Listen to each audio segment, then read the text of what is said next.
The word simulator seems to get slapped on everything these days. So much that most of these games just pass me by. I look at them strangely for a couple of seconds, say, what the hell is that all about? And ignore them. Mainly as they have a 20-30 quid price tag on them and look like novelty games which won't get much playtime. But when they pop up on Game Pass, a place where you can install them and give them a quick 15-20 minutes to see how bad they are, it almost seems like a perfect place for these simulator-style games. And there's quite a few of them on Game Pass now, the latest one being Power Wash Simulator. And when I installed this, I was expecting a throwaway, let's just use a pressure washer for a bit, have a laugh at how saft an idea it is, and then try out another game.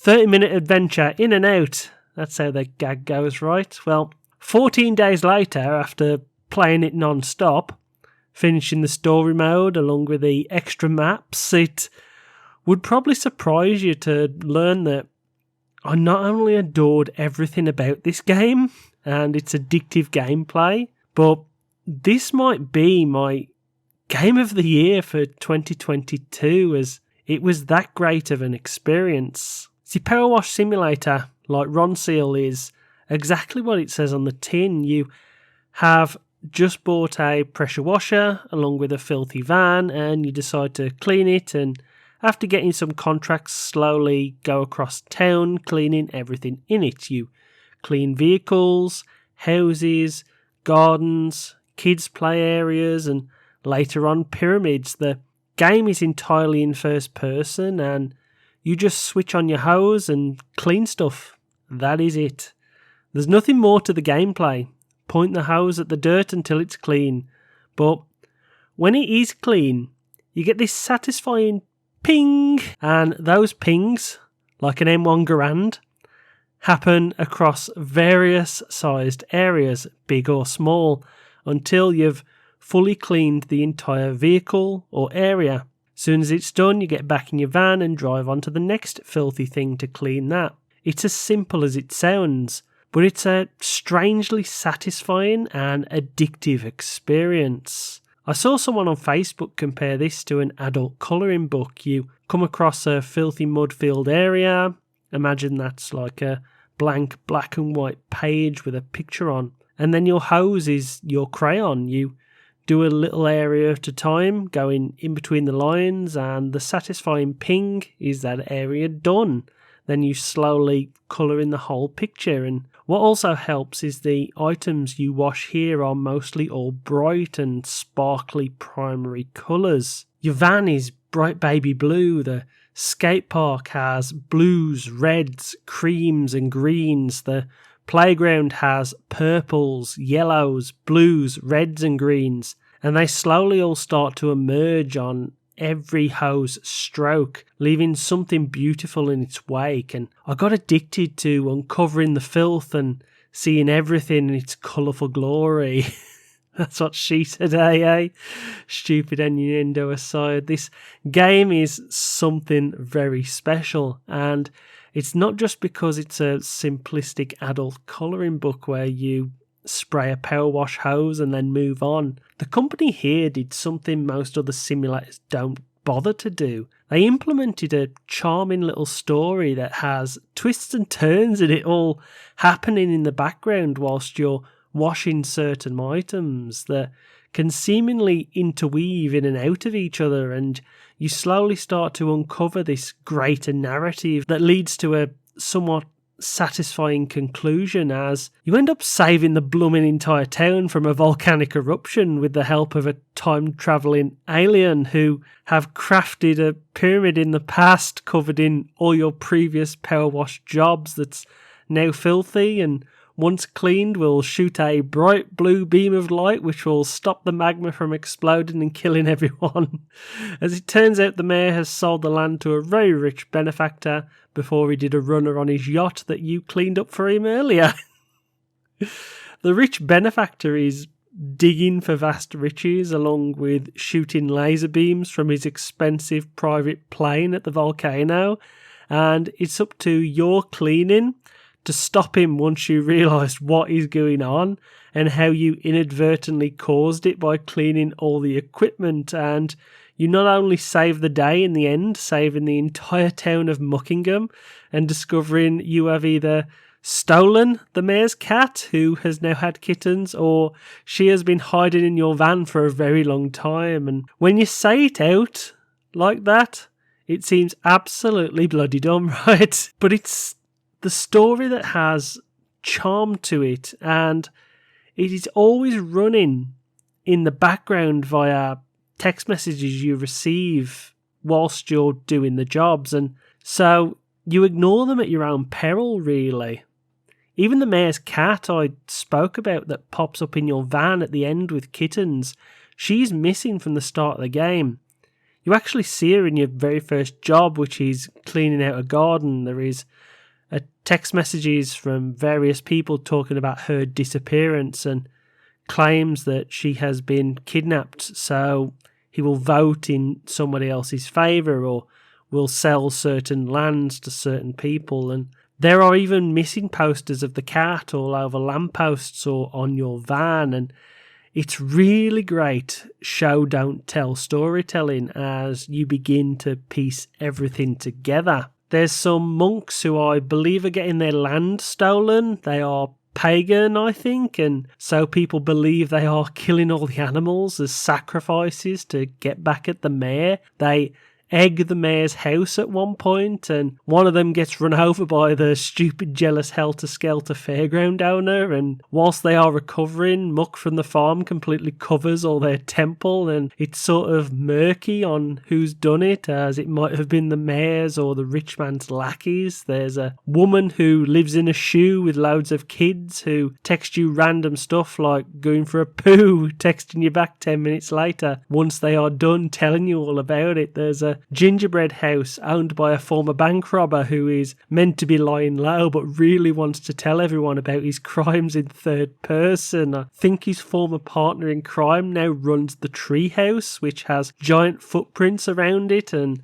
they are supposedly investigating Bigfoot sightings. You have the fire department overrun because of the mayor's cat and volcanic damage. Whenever you see cats in the town, they are all congregating and looking one way because the aliens' beacons that point you towards the pyramid, the cats are drawn towards the smell of fresh fish swimming around the waters by it. There's a bloke who wants to open a nightclub in old rundown toilets, and even late on the town starts to get more funding so it can open up more fairground rides like a big wheel, or even open up the old railway which hasn't been used since the 80s, a place filled with Easter eggs from old jobs like the Helter Skelter, the dead actress's house and car whom they think is haunting it, but it turns out to be dodgy pipework, and your mate's dad's old racing car which won in the 1980s. There's a lot going on which isn't stated outright, and the creators left little breadcrumbs for you to piece everything together, and that means if you fall for this game and actually pay attention to all your surroundings, you discover the charm on top of the satisfying gameplay. Now, the gameplay also sees you improve as you go on. Yes, there is progression here as you start with a basic power wash unit and a few hoses with different pressure settings.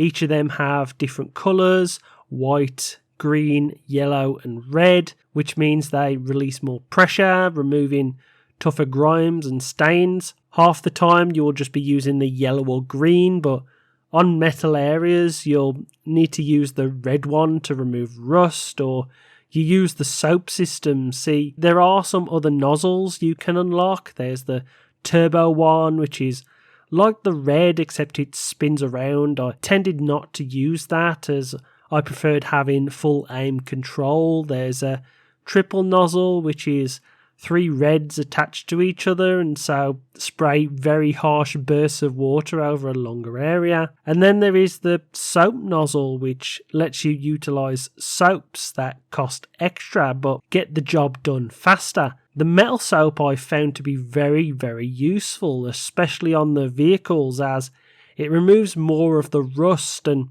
breaks surfaces up to make it a lot easier for you to clean with other nozzles like the green one when you start off and you have very little money. You are hampered by your equipment, but over time, so long as you're experimenting, you really do discover how fast you can clean things, and you become a better power washer than what you were when you first started. Late on, I tended to always utilise soaps to make the jobs easier along with the best power washer in the game. And you just breeze through levels then, having a bit of a fun experience, even if the soaps are costly and don't last long. But that is a minor irk, and if I do have any concerns, they're all very minor. One of them is that the game doesn't tell you anything to begin with, so you do go in with the basic power wash and you do your first couple of jobs, but it doesn't hold your hand and tell you how to equip nozzles,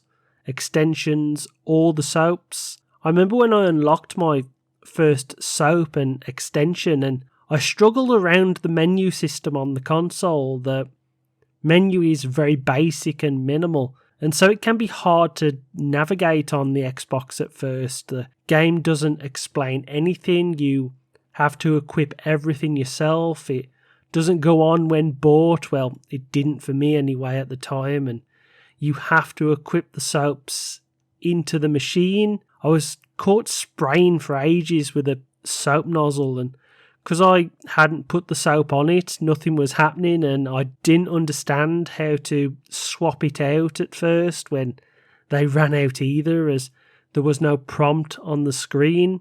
That last part I think was a bug though, as later on it seemed to pop up, change the soap on screen, so who knows. I also thought the game should explain better where some grime is that you've missed. You can press a button which highlights everything, but when you're on 99% and you've got mostly bright colours in front of you, trying to spot a bright yellow highlighted area of dirt, some of which could only be a streak or speck, is sometimes like trying to find a needle in an haystack, especially when late on you get the moving jobs. These are the ones like the carousel, which sees the horses go up and down, and the dirt gets trapped in impossible to reach areas on the poles, so you have to stop, press a button, let the cycle happen, stop them from moving, and then spray away the dirt. Or you can keep the horses always moving and just struggle around it. Again, nothing was stated, it's just lets you figure it out for yourself, and I have seen commenters on Facebook asking about that because they struggled with the carousel part. Your journal crosses off parts when they are done 100%, but seeing high beam 99% doesn't exactly help you out when there are, say, 4 or 5 areas full of parts called high beam, and so you just end up going over the same surfaces over and over again, doing absolutely everything all over again, or putting your cursor over every individual high beam until you find the one that has a little bit of white line left on it, because the highlighter doesn't help more often than not. I do also feel like some of the jobs are better towards the beginning than those towards the end, which seem to me like a bit of filler. See, my favourite jobs are the playground and the mini golf extra job. They are neat little areas that let you turn something ugly into a beautiful swan, and they can be tackled solo very comfortably. But it's the jobs like the treehouse, fire station, helter skelter, Ferris wheel, or even the ending pyramid, which just seem to try and push you towards multiplayer, as they take blooming ages to complete, even with soaps, and I did find myself slightly bored of them at about the halfway mark. This game has some decent pace when jobs take about an hour to complete, and then you get onto a vehicle job sprinkled in between them, which takes around about 15 minutes. There's some great structure to them, and they never outstay their welcome. But when you get into the 3 or 4 hour jobs, fatigue really does start to kick in, and then you have to take a break for a bit and do something else or call in a friend. But I'm not lucky enough to have one of those, so I had to just stick it out. And the Ferris wheel especially, I hated that job, as you have to keep stopping and starting, turning the reel around to reach each individual carriage, wash it, and go again 8 or 10 times, however many there was of them on there. It seemed like there was millions of them, and you have to do the outside structure also, so you're constantly up and down the various bits of scaffolding, often having to lump it around with you and put it into a place where you can reach certain parts around the wheel, and it's just bloody annoying. The mysterious totems and hands you unearth later on are also saft, as you can really struggle with the lack of soaps on offer in the shop, and so you end up having to do the job bloody manually, which is a struggle sometimes, as the grime and hard to reach places just lead you to getting annoyed with them way more than enjoying them. And as I said, early game, when you're doing the houses, gardens, playgrounds or skate parks, you don't notice that as much, and it seems to be paced way better. It's almost like those latter jobs were tacked on as a bit of padding, and it did annoy me as a solo only player, I can't lie. Overall though, I did really enjoy this game. I spent 14 days on it non-stop for a reason. It was extremely addictive for me, and it probably is one of the best games I've played this year. Now, people have to take that with a grain of salt, because I am solely a Game Pass only player, so games outside this service I haven't really experienced, and I would say that it's not for everyone. Not everyone has the time and patience to give into this world and its mechanics. I would strongly recommend that if you have Game Pass though, that you should at least try it out, even if it's just the first few levels, the van, the house, the garden. Go in with an open mind and see where it takes you.